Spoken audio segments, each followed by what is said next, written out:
Okay, so it's 5 after 9, so we'll get started, and I'll keep an eye on the waiting room. Good morning, everyone. My name is Stephanie Buczkowski. I'm Director of Admissions at Niagara University, and we're so glad that you're here to join us today. We know there's going to be quite a few changes with FAFSA coming, and Katie has graciously agreed to go over some kind of tips and tricks of things that might help through the process, as it's going to be, kind of a different road for sure. Just a couple of things I wanted to mention. So we kind of give a shameless plug to one of the scholarships that Niagara offers, if you're not already aware of it. We have something called the Eagle Experience Scholarship that students can qualify for. And I just wanted to mention it because the deadline for that is December 10th. So it's coming up pretty quickly. So it's a matter of, if you have any students, I mean, obviously the majority of yours, I'm sure have, applied to their schools already, but there are still always some that maybe haven't done so yet or unsure. So please, I just want to say, they have the opportunity to apply to us. They just have to do two things, which that's one of them. Getting the application in by December 10th, and it doesn't even have to be completed. Okay, it just has to be submitted and in the system. And then if you're able to make a visit, or if you know students that have already visited but maybe haven't applied, they just have to do those two things. And we will make sure they get that $5,000 scholarship that is divided up evenly over the 4 years. And it'll be automatically added to their financial aid package. But I do want to say that if there are some students, I notice there's some counselors on here that are kind of from a distance. And if you know some students that are highly considering us, can't make it to campus because it's kind of far, we will figure something out. If you need to, if we do like a virtual event, like full-blown virtual event with the student or something along those lines, we will be willing to do that to try and help out with the situation. So please just let us know if that's the case, and we'll be happy to accommodate. And finally, I just want to say that kind of per usual now, any questions that you have, please put them in the chat box, and then we will follow up with them at the end, and I'll kind of sift through them as Katie finishes up. So that's all I have to say for right now. And I think we may have a couple more. Oh, we're good letting people in. Yeah, that's about it. So enjoy the information. Please let us know, if you have any questions even after this, we'll be here for you. So now I'd like to turn it over to Katie. All right, thanks, Stephanie. Good morning, everybody. My name is Katie Kosis. I'm the Director of Financial Aid here at Niagara University. What we're going to go over today is kind of the timeline and the changes that have happened to the FAFSA, just so everyone can be on the same page. As Stephanie said, if you do have any questions as I go along, just throw them in the chat and we will get to them. All right, I'm going to share my screen. Let's see.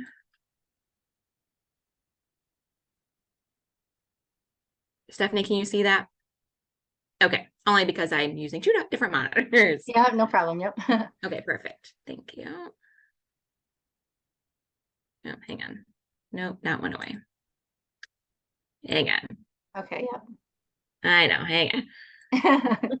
That happens with dual monitors. It can be tough, I know. Yeah.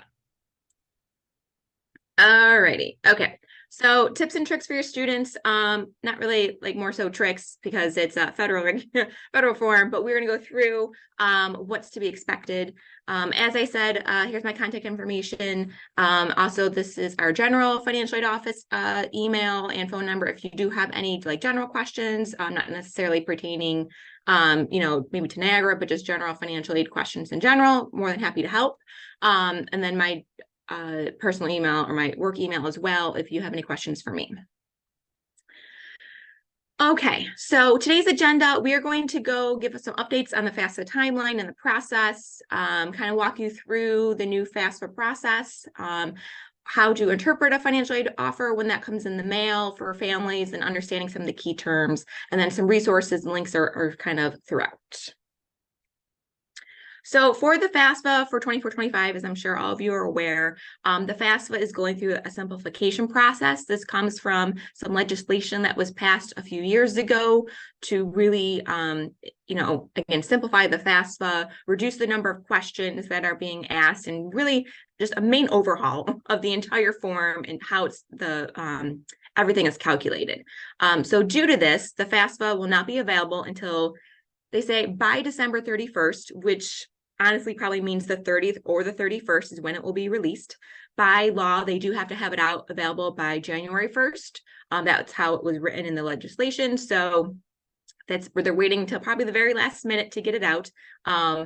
It's just, there's a lot to, like I said, everything's being changed behind the scenes, and they're just not ready yet. However, even though schools will be students and families will be able to complete the FAFSA, the 30th or 31st, schools will not actually receive any of the ICER information, the FAFSA information, until the end of January. So unfortunately, this is going to cause an even further delay. Yes. So while students and families can complete it, they're just going to be sitting there floating in the federal processor until the end of January.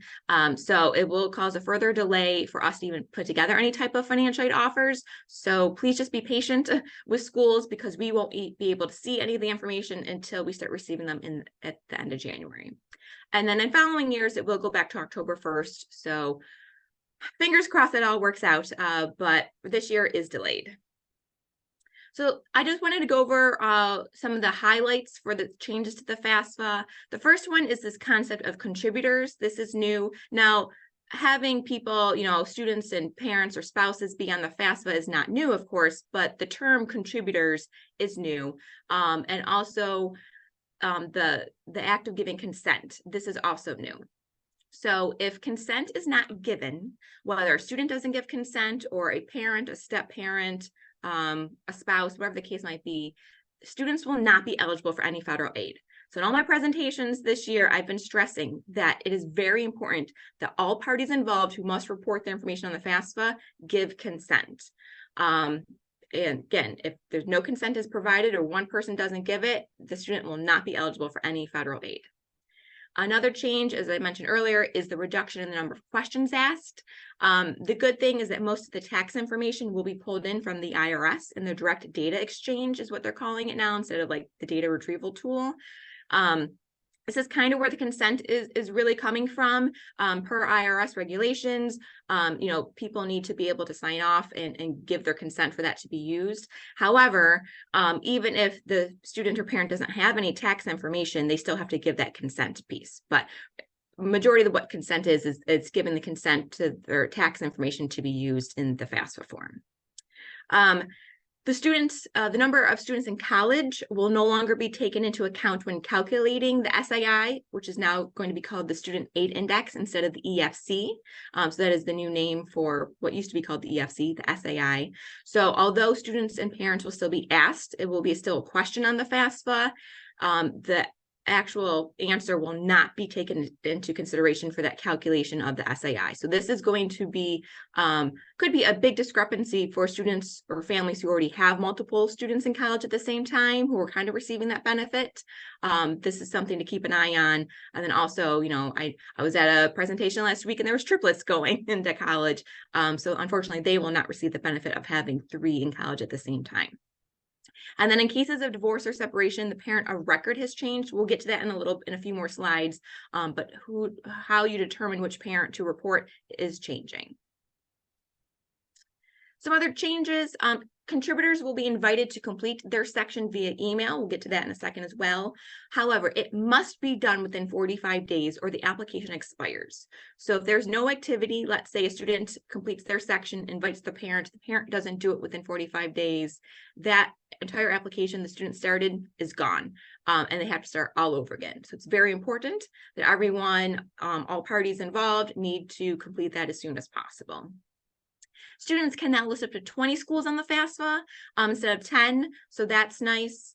I don't know if they'll need more than 20. If they do, they'll have to do the same thing of, putting everybody on, waiting about a week for it to process, going back in, taking some off and putting some more on. But hopefully 20 doesn't. That's definitely a big increase. It's double the amount from before. Another thing is that the housing question has been removed. So before, when a student was selecting which schools they wanted to send it to, they would also indicate whether they'd be a resident, a commuter, or off campus at that particular school. That is now going away. The Fed said it doesn't pertain to actually what aid that they receive, so it's not a necessary question. But it is really important to schools for packaging purposes. So some schools might add a question onto their admissions application or create a separate form for the student to complete. So just keep an eye on that. The students might need to have an additional form. And then also important is that for the 24-25 year, there will not be an option to transfer the data over to a state application. So if you know from previous, you would be in the FAFSA at the very end, you hit, submit, and then it would say, would you like to transfer your information over to the state? You would hit yes, and it would take you to that state application. They, again, are very behind in doing all their processes, so they did not have time to work on this function, and it will not be available for the entirety of the 24-25 year. So students will have to manually complete a separate New York State application, and of course that can be done at hask.ny.gov. We are being told it will be back in place for 25-26, but again, 24-25 not available. However, even though the FAFSA is delayed, what students and families can do now, and we are highly recommending they get done now, is to create their FSA ID. The student will need their own, of course. At least one parent, potentially both parents, might need an FSA ID. Whether only one parent needs one or both depends upon the parent's tax filing status. If parents are married and married filing joint, only one parent needs to sign off or be a contributor. But if they married filing separate, or if they are not married but living together, both parents will need to create an FSA ID and sign off and give consent. But again, they can do that right now. They will need your social security number and a cell phone number, email address. As a reminder, the email addresses have to be different for every single FSA ID. So I know sometimes parents might share an email or something. If they don't have a separate one, they're going to have to create a separate one, because you cannot use the same email address for each FSA ID. They have to be separate. They have to be different. So once they do have that, and once the FAFSA is opened, again, I'm really expecting the 30th or 31st, the first for sure, they will have it out.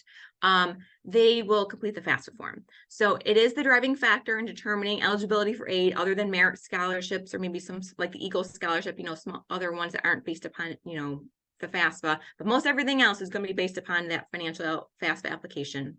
It will be open by December 31st, and it will be using 2022 tax year information.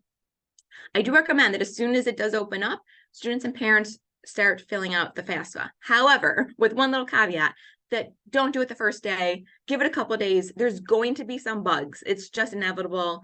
With all the changes going on, there's going to be some issues. And plus, with like having everyone going to the site at the same time because of the delay, something's bound to break at some point.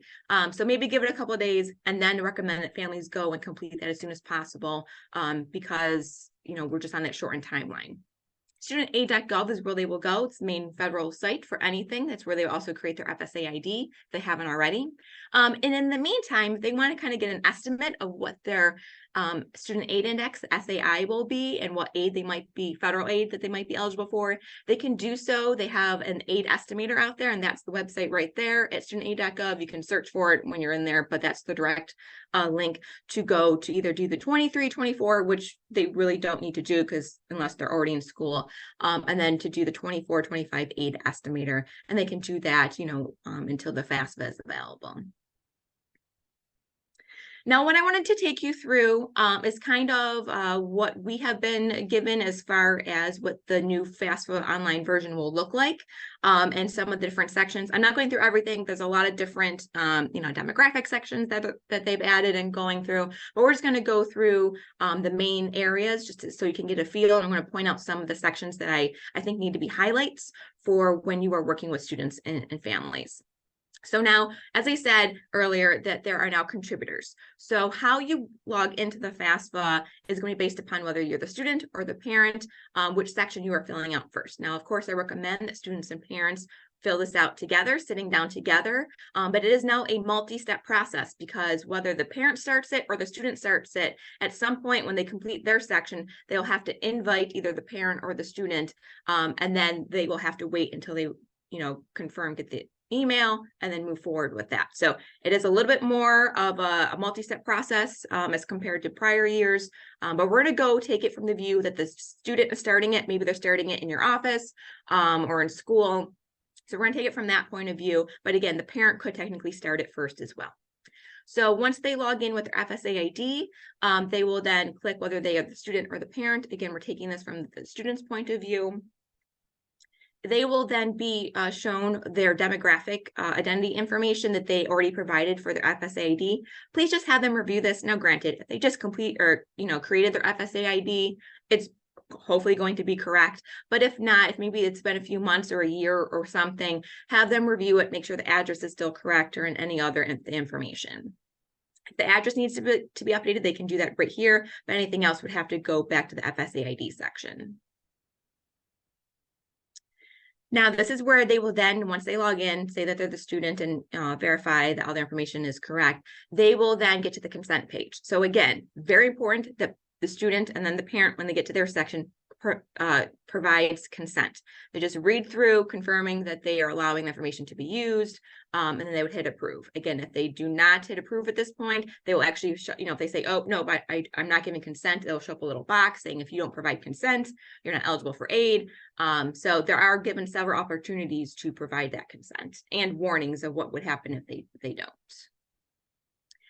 So then they will move on to answering questions about their parents. And there is now a new parent wizard that they are introducing, which I think is going to be helpful in determining which parent that they do need to report. But I think it's important that students and families have this conversation prior to filling out the FAFSA to determine who exactly needs to be on there. So again, this has changed. So I'm going to go over what the new criteria is.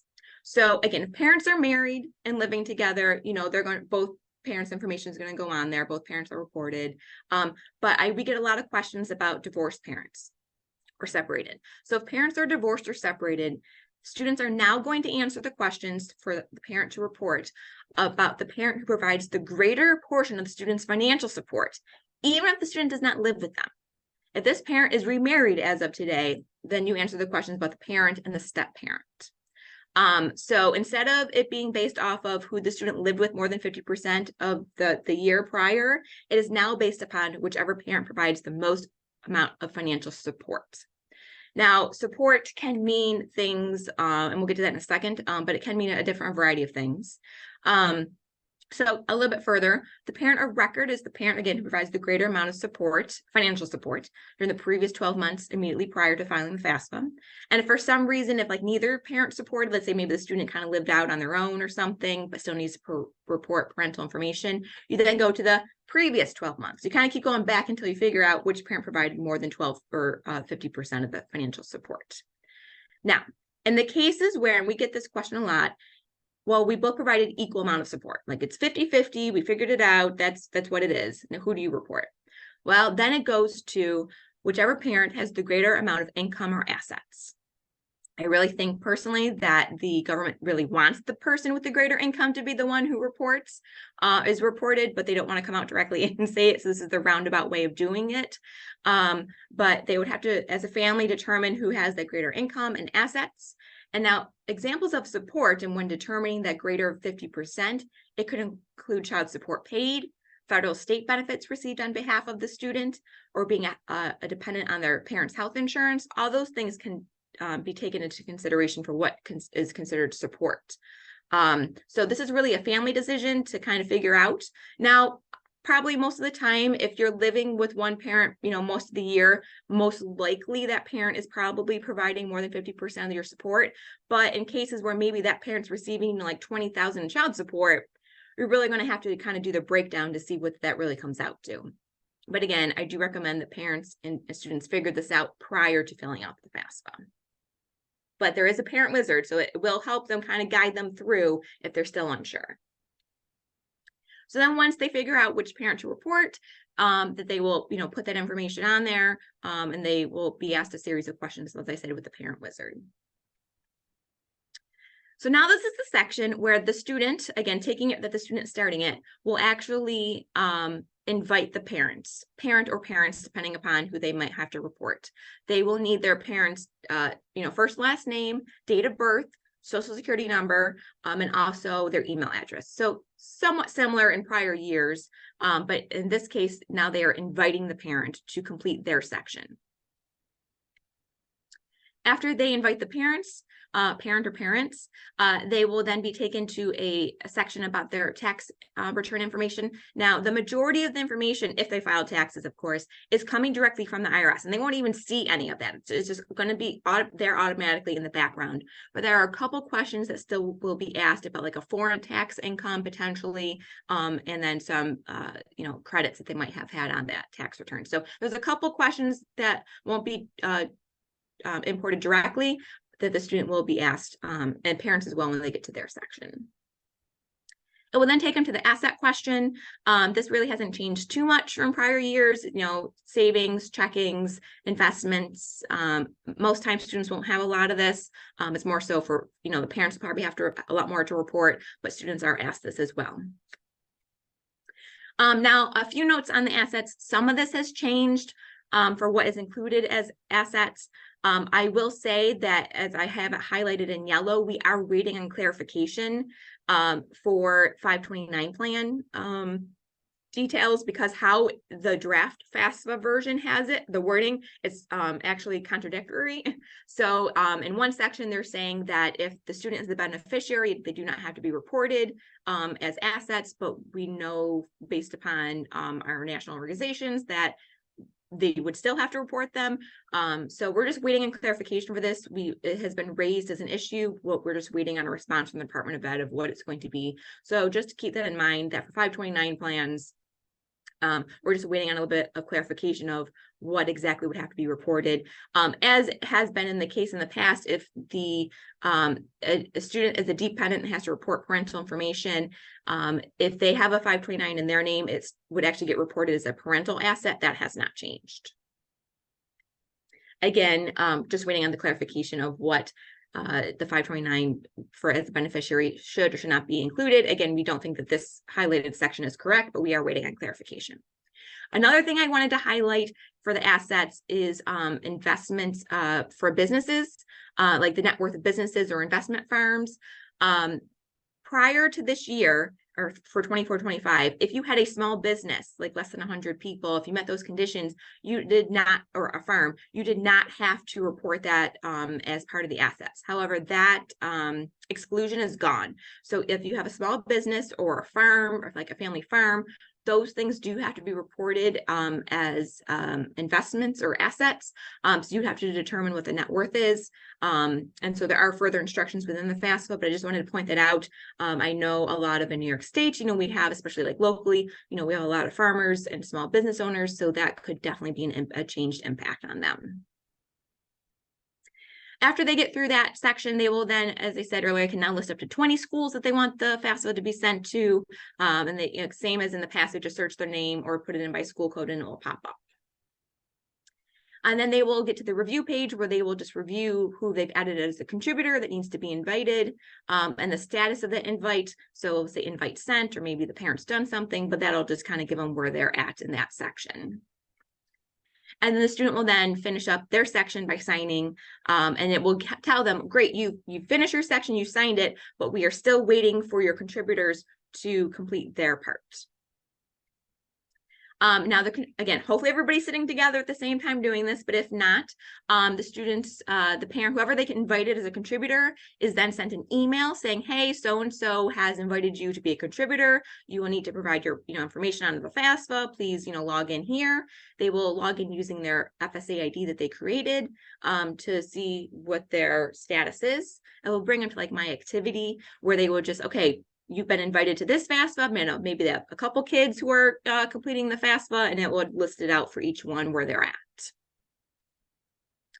And again, really important, then the contributor or contributors are going to be asked to give their consent. They need to do this in order for the FAFSA to be valid. And it will then take the parent asking about their marital status. Again, this is just trying to determine if only that parent needs to provide consent, or if maybe they need to add someone else, if depending upon their filing status. So to go through the current marital status, kind of take them through those steps as well. It will ask them if anybody in the family received any federal benefits, very similar to some of the questions that were on the previous FAFSA, and they would just, check the box or say none of the above. And then it will take them to their tax filing question, again, trying to determine if only they need to be a contributor or if someone else does as well, depending upon if they've married filing separate or joint. Now, it will then bring, this is another important section, this parent family size, or what used to be called like the household size. So now this might change. Now what we have been going through, it's all draft versions. Stuff could change, the wording, whatnot, as they prepare to get it launched. What I want to point out about this slide or this section is that how we've been told is that they will just be asked the question, is the parent's family size different than what is reported on the 2022 tax returns? And they won't be shown a number, how they are here. It will just be asked the question, yes or no, is the family size different than the tax returns filed? And how they're determining that is based upon pretty much who's ever listed on the tax returns between student and parents' taxes, people on the taxes and then dependents being claimed. That's how they're determining what family size is now. So if you're not sure what that is, or if you had another student who maybe filed their own taxes and isn't on yours, but they're still part of your household, I just hit yes. Even if you think it's the same, just hit yes, because once you hit yes that it's different, the little green section will pop up saying the parent's family size is 3, and then you can change it if it's incorrect. So please, again, they might change this. I hope they do change the format of it, but right now this is how it's going to be. Just hit yes, even if you think it might be correct, just so you can confirm what they're thinking the family size is. If you need to adjust it, you can down below. And then it will go into the parents' number in college, or the student's parents' number in college. Again, the parent themselves is not going to include it on the student's FAFSA if they're in college, but any siblings or other dependents that might be in college. Here's the thing though. So even though they are still asking these questions, which we are appreciative of, that it's still on the FAFSA, it is not going to affect the outcome of the SII, as I mentioned before. So before, where if you had, let's say, 1 in college, your EFC maybe was 10,000. If you had 2 in college, that would, go down to about 5,000 each. That is no longer how this is going to work. It will not be used in the SAI calculations at all, but schools will still have access to this information. So schools themselves might decide to, use it to determine some aid eligibility. So we're happy that it's still on the FAFSA as a question, so we kind of know, but unfortunately it's not going to be taken into the calculations. And then it'll take the parent through the same tax return things as the student was. Again, the majority of the information will be coming directly from the IRS. They won't even see anything. They won't be asked any of those tax questions. Then they just ask some of these follow-up ones. Now, technically, parents and students still have an option to manually fill in the tax information. There is a section for that. If they are unable to have the information, if they don't give consent, pretty much is what it is. But even though you're able to manually input it, if the parent does not provide consent, we can't do anything with it. So again, really important to provide that consent. And again, they're going to go through the asset questions just like they did for the student. One thing to note here that's different this year is the child support received. It is now lumped into the asset questions instead of it being a separate question somewhere else on the FAFSA that used to be counted towards income. It's now being counted as part of an asset. Another thing with child support to keep in mind is that, again, this could change based upon some of the feedback, but currently how it's worded, the amount of the child support received the parents and families are reporting is going to be based upon the most recently completed calendar year, which means depending upon when you file the FAFSA could determine, alter which amount you're putting for child support. Now for this year, for 24-25, because in reality, you're not going to be completing the FAFSA until, after, January 1st, 2024, everyone's going to be using 2023 for this year as the most recently completed calendar year. But in future years, if you're filling it out in October, you're using one calendar year versus if you're completing it in January and beyond, you're using a different year. So just something to keep in mind. Again, for this year, won't really make a difference. It'll be 2023 information you're using for child support, but it is something to keep in mind. And then the parent will be asked about the other parent information for spouse. If there is another parent, again, this is just determining if they need to be added as a contributor. And then once the parent hits submit on their section, they will get a confirmation. Now, again, if the student completed their section first and now the parent is completing theirs, as long as there's no other contributors that need to be signed off on, it will say, congrats, it's being processed. The student will receive an email saying, hey, your so-and-so signed off on everything, it is being submitted and processed. Now, the student, when they get that email saying, hey, congrats, it's being processed, will then also be taken to a FAFSA submission summary page, which it will kind of give the status of the FAFSA being processed. And it will also tell them their estimated federal aid eligibility, like Pell Grant, direct loans, potentially maybe work study, all those things will be, anything federal would be listed in there. They will also be told what their SAI is. Again, the Student Aid Index is the new name for the EFC, the Expected Family Contribution. There's a new terminology throughout. One thing with the SAI is now that it can be negative. So before, the lowest you could go with an EFC was a 0. The SAI can now be up to, or down to, I guess, negative 1,500. This really just comes into play for potential Pell Grant eligibility. How that is being calculated is totally different now too. So that is a potential for, if you have a negative 1,500, you get maximum Pell. So it's those determinations. Otherwise, to schools though, anything less than 0 is a 0 in our eyes. We can't go, above that for, cost of attendance purposes. So to us, it's still a 0, but it may impact potential a higher amount of Pell Grant. And then also all the schools the student listed, it will show like their graduation rates, retention rates, default rates, all that stuff to kind of compare the schools that you're looking at. Now, after the FAFSA submission, usually schools will start to receive the FAFSA within 3 to 5 business days. Of course, as I mentioned earlier, for in January, schools will not be receiving any of the files until late January. And then after that, it should be 3 to 5 business days if they're completing a new FAFSA or FAFSA for the first time, but a little different this year, of course. And because of the delay, you will see a range from February probably to April of when those financial aid offers will go out for the students and families. All right, we are going to switch over to some cost of attendance or terms when students do start receiving those financial aid offers. So if you have any questions about the FAFSA, pop them into the chat. We'll get to them as soon as I'm done with this section. But I wanted to go over some of the terms and things students and families will see in those financial aid offers that are sent out, whether it's in the mail or to their portal.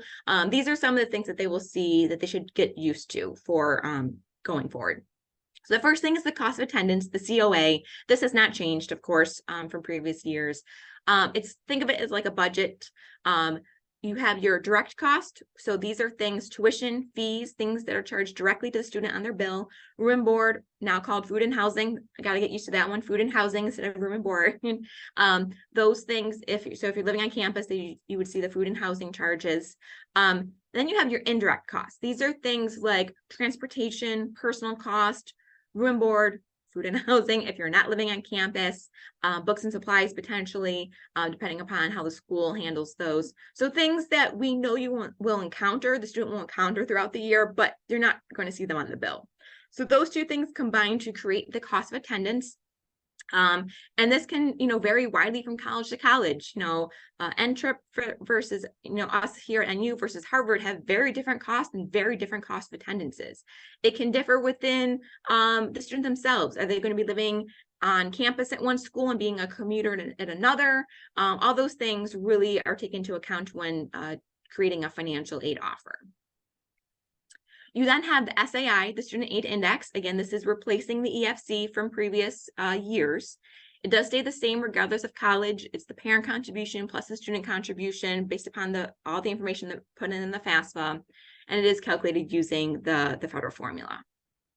So you have that, stays the same regardless of college. And then you have financial need. So financial need is calculated by taking the cost of attendance, or that budget number, minus the student aid index, and that remaining number is the student's financial need. And that means the schools can package students up with need-based aid, which we'll get to in a second, up to that amount. Again, each student will be different depending upon if they're living on campus, off campus, or commuting, what their major is sometimes, what school they're attending. So it's not going to be the same for everybody. It is really more of an individual thing.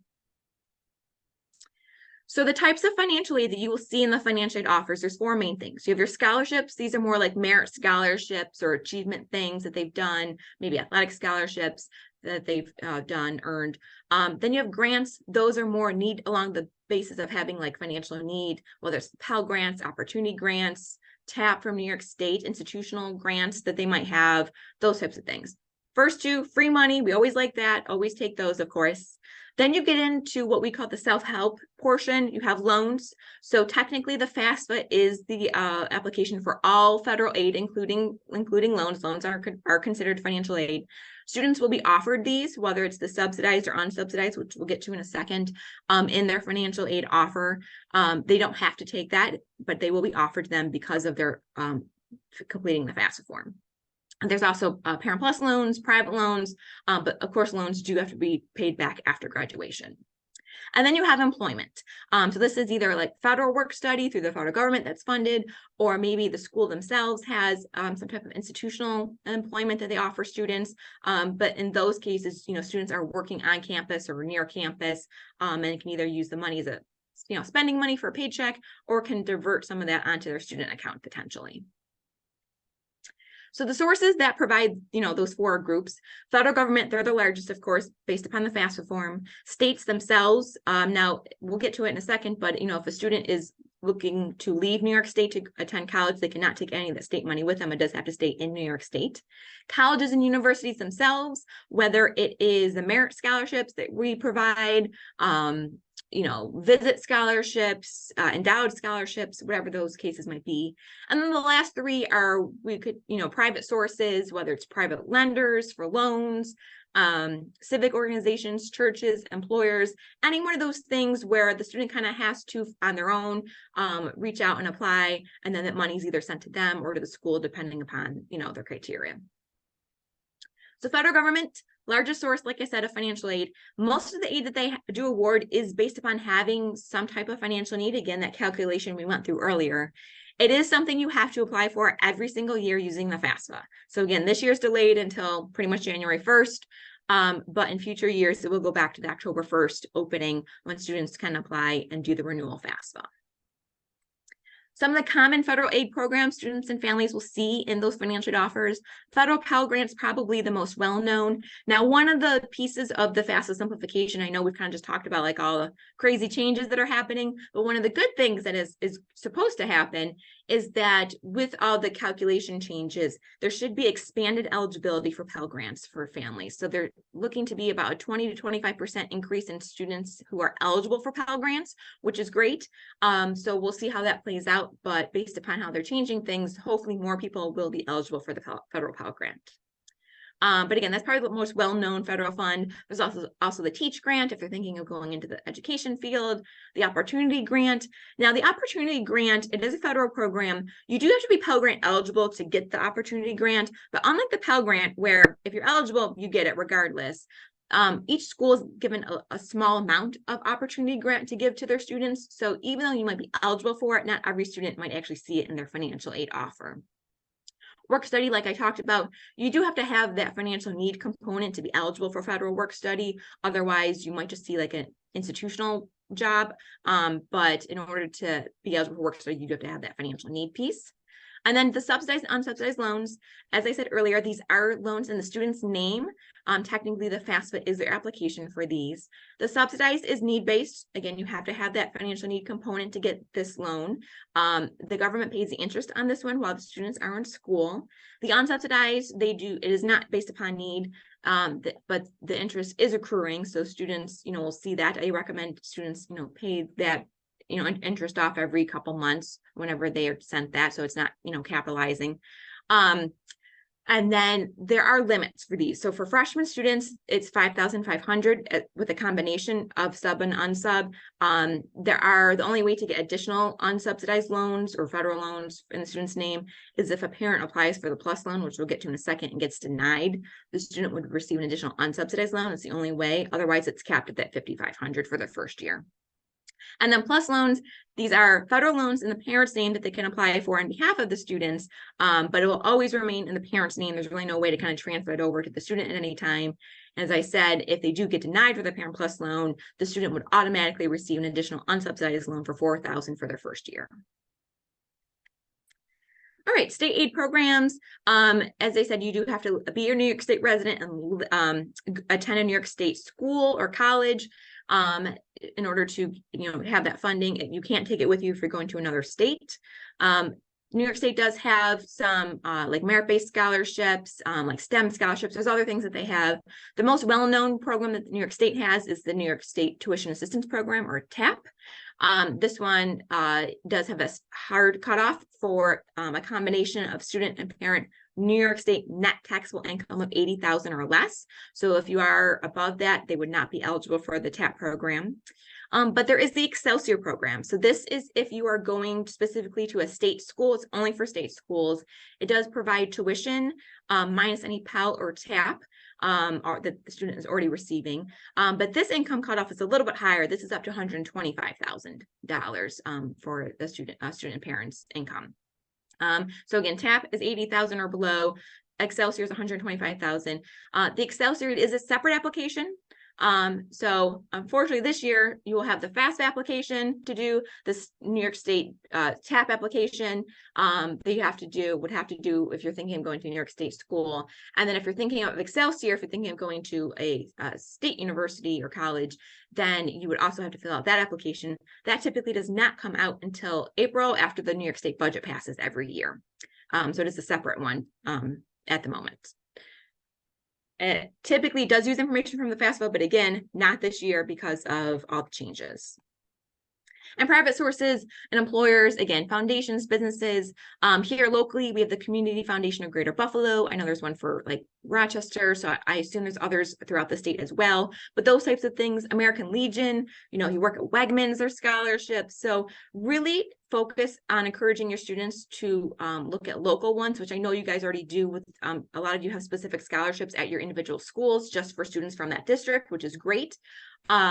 But really encourage the local options at all, as much as possible. There are, of course, national ones, scholarships.com, fastweb.com. Those are good resources too, but you're competing with everybody in the nation for those. And there's a ton of local scholarships that, a lot of times people don't get a lot of applicants for, unfortunately.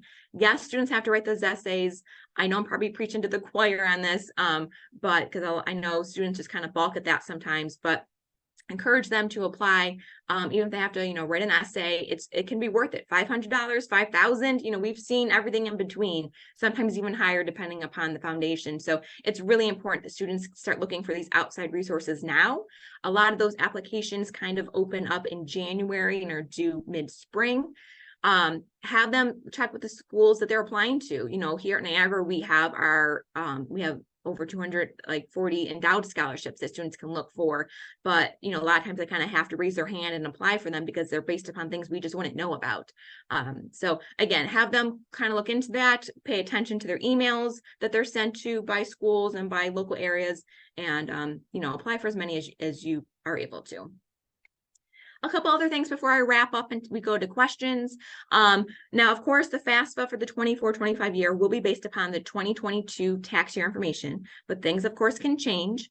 If the income or situation has changed, like a divorce, a separation, a reduction in income, anything like that has changed since 2022, contact the schools that they're, students and parents need to contact the schools that they're looking at.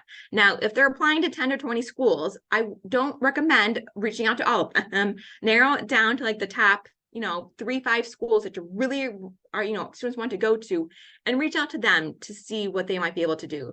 Because there's typically a lot of paperwork involved in this. Schools will require documentation, whether it's divorce settlements, proof of separate residences, most current pay stub, maybe the most current tax year, depending upon when you're doing this. There's a lot of things that we're going to ask where we get audited ourselves and we need this backup documentation.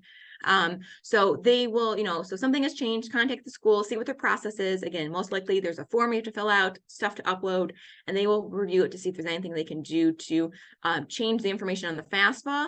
And then thereby the goal is to, increase your eligibility for the Pell Grant or maybe some other types of funds. Now, in the other case is that maybe nothing has changed, but you're still looking for just some additional funds. You can still ask the school for this. The worst they can say is no. Be prepared that they might say no. Really depends upon the school that you're applying to and what their circumstances are. But you can certainly ask to see if there's anything additional. I will say, if you are asking and if you're comparing us or to other schools, be prepared to provide copies of the other financial aid offer that you're getting from that other school. Kind of just have your ducks in a row before you start to go and apply if you're starting to compare. And the last thing I wanted to go over is the financial aid award letter worksheet. This is something, you don't have to use this, but I do recommend having your students use something similar once they do start receiving all of the financial aid offers in the mail or again through the portal. They really need to kind of break it down and compare apples to apples. So, and we can send this out. I have copies of the booklet, so we can send email over so you have this. But really the students need to, what's the school? What is their tuition? What are their fees? Does my major have special fees here at Niagara? Theater, nursing, business, CIS, they all have program fees. You need to figure that out and make sure you're including that when you're starting to calculate everything. Am I living on campus at that school? Am I commuting at that school? So really see what those numbers are going to be. What grants and scholarships have I received from the government, from the state, from the school? Break that down. What's my net price? Okay, what loans was I offered? Am I wanting to take those loans? Take that into consideration. Work study potentially. That work study is never directly calculated unless you want to put some of it towards your or the student wants to put some of it towards their account. But all those things, really break it down so you're comparing apples to apples. One of the things I will say in the appeal process here at Niagara that we get a lot is that a student will say, well, so-and-so gave me, this much money and you only gave me this. Okay, but did you do the breakdown? School B might have given you, like $40,000, but they cost $70,000. We only gave you 30, but we cost 50. You really have to do the breakdown to see what it is. And this will also help you in the appeal process as well, if that's the road that you kind of want to go down with that. So just keep something in mind for when you are talking to students and families to kind of help them prepare for that, process of determining which school is going to be best for them in the future. Okay, lots of information. I know I talked a lot, so I will stop sharing and then we can get to any questions you might have had. Katie, thank you so much. Oh my gosh, that was just fantastic. We have, and for those that joined late, just so that you know, this is being recorded. So a couple of people had asked, it will be sent out after this. So if you need to rewatch it or send it around, we're definitely gonna be sending it out.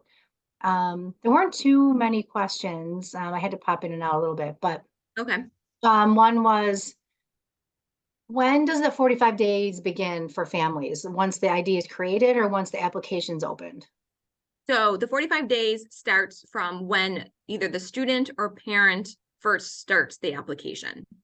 So let's say so it doesn't matter upon when you're creating your FSA ID or when the FAFSA itself opens. It's depending upon when the student or parent first starts the application. If it's out there, just floating out there for 45 days after that, it will be deleted per what we've been told. If we have a FAFSA ID from applying last year, do we need to create another one or a new one? No, great question. If you already have an FSA ID created as a parent or as a student potentially, it will be the same. You might have to reset a password or something, but you don't have to create a new one. I do think you said this. When do you recommend students complete the TAP application this year? I think Oh, sure. So actually, that's a good question because I did forget to mention. So the TAP application typically, again, aligns with the FAFSA, but this year, New York State actually opened the New York State application on November 1st. So technically it's out there now for students and families to complete. However, I still recommend waiting until the FAFSA has been completed because again, if students do it now, it's just going to float out there and kind of hang out there until it can still link up with the FAFSA. The state is still going to be sent that information separately. So it is still going to be a requirement that students complete the FAFSA application in order for the TAP application to be processed through. So I still, even though it's open now, I still recommend waiting until you've actually completed the FAFSA because the state also has an expiration of only 30 days of the application. Now, I think it might be extended a little bit this year because of all the timing of everything, but I still wouldn't want to chance it that it might be deleted while you're waiting for the FAFSA to be processed. I think this may be the last one, some more pop up, but if parents already have a PIN from a previous child, they need to apply for a new PIN. So if you had a PIN, that was back in the day, that is no longer valid. So you have to create an FSA ID. So the PIN, the 4-digit PIN transferred over to the FSA ID, maybe almost maybe almost 10 years ago at this point. So if you have a PIN from back in the day that's no longer valid, you have to create an FSA ID. But if you already have an FSA ID created from, past, 5 years or whatever it might be, it's still valid. You just probably have to reset the password. That's all we have in the chat, actually. Does anyone else, any other questions you guys can think of now while we're still here?